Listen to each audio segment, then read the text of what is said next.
Hi friends, இன்னைக்கு சூப்பரான கல்லீரலும் ஈரலும் வச்சு சூப்பரான ஈரல் கிரேவி செய்யறோம் ஃப்ரெண்ட்ஸ். எப்படி செய்யறதுன்னு பார்க்கலாமா? வாங்க வீடியோக்குள்ள போலாம்.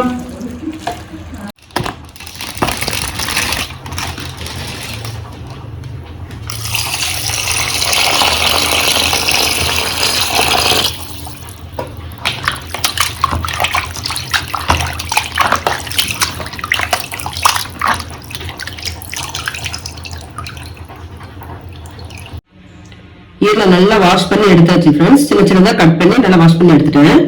இதுக்கு தேவையான அளவு உப்பு ஆட் பண்ணிக்கலாம்.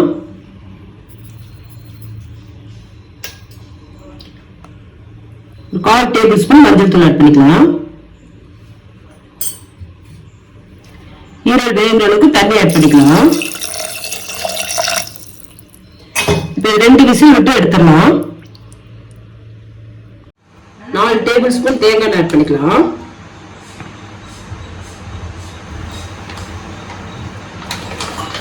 எண்ணெய் நல்லா காயட்டும் ஃப்ரெண்ட்ஸ். ஆயில் நல்லா காஞ்சிடுச்சு ஃப்ரெண்ட்ஸ். இப்போ பார்த்தீங்கன்னா 2 பட்டை, 2 கிராம்பு, 2 ஏலக்காய், 1 அன்னாச்சி பூ இதை ஆட் பண்ணிக்கலாம். பட்டாய்கள் எல்லாமே ஆட் பண்ணியாச்சு. நல்லா பொரிஞ்சு வரட்டும். 1/2 டேபிள் ஸ்பூன் சோம்பு எடுத்து வச்சுருக்கேன். இதை ஆட் பண்ணிக்குவோம். எல்லாமே நல்லா பொரிஞ்சு வந்துருச்சு. பெரிய வெங்காயம் ஒரு 200 கிராம் சின்ன சின்னதாக கட் பண்ணி எடுத்து வச்சுருக்கேன். இதை ஆட் பண்ணிக்கலாம்.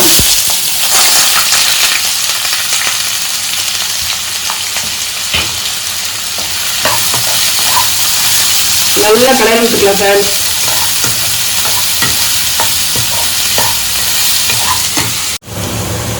வெங்காயம் ஒரு பாதி ஸ்டேஜ் வதங்கிடுச்சு ஃப்ரெண்ட்ஸ். இப்போ வந்து இஞ்சி பூண்டு பேஸ்ட் ஒரு டேபிள் ஸ்பூன் எடுத்து வச்சுருக்கேன். இதை ஆட் பண்ணிக்கலாம்.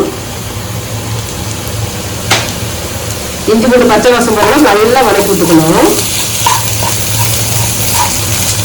இது கூட கொஞ்சமா உப்பு ஆட் பண்ணிக்கலாம். ஆல்ரெடி ஈரல் உப்பு போட்டு தான் வேக வச்சு எடுத்துருக்கோம்.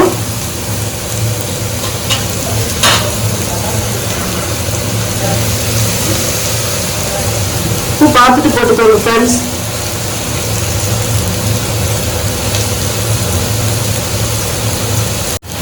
இது கூட ஒரு கொத்து கருவேப்பிலை ஆட் பண்ணிக்கலாம்.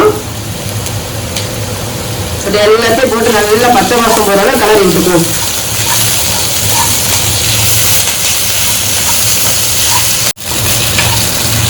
வெங்காயம் இஞ்சி பூண்டு எல்லாமே நல்லா வதங்கிடுச்சு.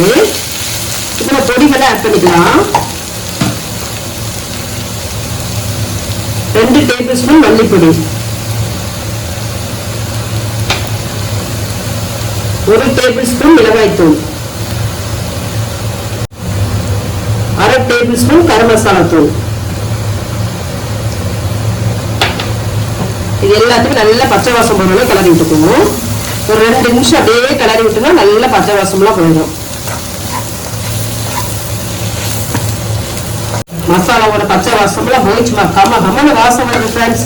இப்போ வந்து நம்ம 2 விசில் விட்டு வேக வச்சுட்டு 1/2 கிலோ ஈரல் எடுத்து உள்ள ஆட் பண்ணிக்கலாம்.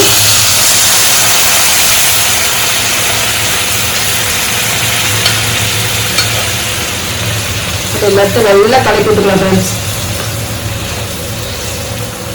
10 நிமிஷம் நல்லா வேக விட்டுலாம் ஃப்ரெண்ட்ஸ். தண்ணியெல்லாம் நல்லா வத்தி வரணும். நல்ல ஈரெல்லாம் நல்லா ட்ரை ஆயிடுச்சு ஃப்ரெண்ட்ஸ். நல்லா அடிப்பிடிக்காம கிளறி விட்டுக்கலாம். அப்படியே பாருங்க, அப்படியே எண்ணெய் பிரிஞ்சு வருது.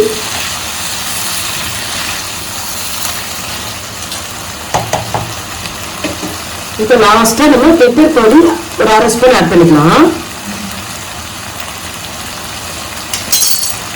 போட்டு அப்படியே கிளறி விட்டுலாம்.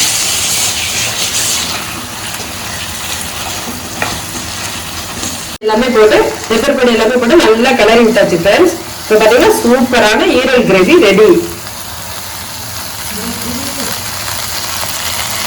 டேஸ்ட் பண்ணி பாருங்க, நான் வேற லெவல் ஃப்ரெண்ட்ஸ். இவ்வளோ நல்லா டேஸ்டா இருக்கும். நீங்களும் ட்ரை பண்ணி பார்த்துட்டு எப்படி இருக்குன்னு சொல்லி கமெண்ட் பண்ணுங்க. சப்ஸ்கிரைப் பண்ணிடுங்க ஃப்ரெண்ட்ஸ், மறந்துடாம.